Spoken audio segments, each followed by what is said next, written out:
మధ్యాహ్నం భోజనం తినలేకపోతున్నాం సార్ అని ఒక ఎస్ఐకి పిల్లలందరూ బాధ చెప్పుకున్నట్ట. మైలవరం ఎన్టీఆర్ జిల్లా. అక్కడ 22 ఏళ్ల నుంచి ఒకే వంట చేసే వాళ్ళకి ఇచ్చారు. తహసీల్దార్ గారు కూడా వెళ్ళి కంప్లైంట్ వస్తే చెప్పారట, ఇట్లాంటి పనులు చేసి ఊరుకోమంటే ఆ మహిళ రాసిచ్చిందిట, ఈసారి ఏదైనా వస్తే నన్ను అడగండి, నేను ఇలాంటి పనులు అయితే ఎప్పుడు చేయను, బాగా భోజనం పెడతాను, ఈసారి నా మీద యాక్షన్ తీసుకోండి అని ఒక లెటర్ కూడా రాసిచ్చిందిట. సరే అని వచ్చేసిన తర్వాత వచ్చిన రెండో రోజే పులిహార అని చెప్పి వైట్ రైస్లో ఉట్టిగా పసుపు కలిపేసి అదే పులిహార అనమాట. వైట్ రైస్లో పసుపు కలిపేయటం. రెండోది ఎగ్స్ ఉడకకుండా కుళ్ళిపోయిన వాసన పిల్లలకి పెట్టేయడానికి పసుపు కలిపిన అన్నం పులిహార కింద ఎగ్స్ పెట్టారట. ఎగ్స్ కుళ్ళిపోయిన వాసన వచ్చేస్తే పిల్లలందరూ అక్కడ ఉండి వామిటింగ్ వచ్చేసే పరిస్థితి వస్తే బయటపడేసి ఇబ్బంది పడ్డారు. ఎలా తెలిసిందో ఆ ఊర్లో ఎస్ఐ గారికి తెలిస్తే ఆయన చుట్టూ మూగి, సార్ మేము ఈ భోజనం తినలేం సార్, ఆకలి బాగా వేస్తుంది, మా కడుపు నింపండి సార్, ఈ మధ్యాహ్నం భోజనం మాకు వద్దు సార్ అని చెప్పి పిల్లలు పాపం గొగ్గోలు పెట్టి ఇడ్చట. ఆయన చెప్పారట, మీకు న్యాయం చేస్తాను రా, మీకు మంచి భోజనం పెట్టిస్తాను, మంచిగా చూస్తాను అని. ఏం బుద్ధులు ఉన్నాయమ్మా మీకు?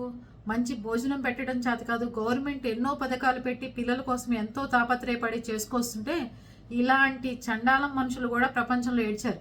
పిల్లలకి భోజనాలు పెట్టడానికి ఏడుస్తారు. ఎగ్స్ కూడా నేను చెప్తున్నాను కదా, 4-5 రోజుల క్రితం ఉడకపెట్టినవి అలాంటివి ఎగ్స్ పెడతారు పిల్లలకి. లేదంటే క్వాలిటీ లేని ఫుడ్ పెడతారు.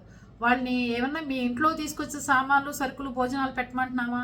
అసలు వీళ్ళకి అవసరమే లేదండి. వాళ్ళకి ఆ డబ్బులు తినేయాలి, ఆ వచ్చిన బియ్యం తినేయాలి, ఆకుకూరలు పెట్టమంటారు, చక్కగా బిర్యానీలు పెట్టమంటారు, మంచిగా భోజనం పెట్టమంటారు.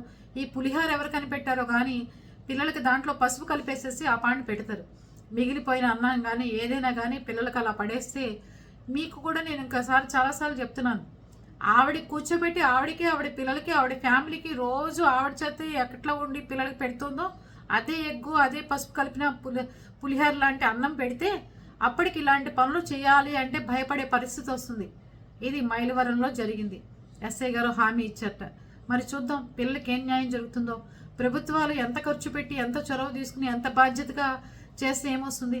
ఆఖరికి కాలువల మీద కానీ చెట్టు పడిపోయినా కానీ లోకేష్ గారు, చంద్రబాబు నాయుడు గారు కానీ ఎవరైనా కానీ ఎంత శ్రద్ధ తీసుకుంటున్నారు, ఎంత ప్రజలకు ఇబ్బంది కలగకుండా ప్రతిదీ చూస్తున్న టైంలో ఇలాంటి మనుషులేమో ఈ రకంగా చేస్తున్నారు.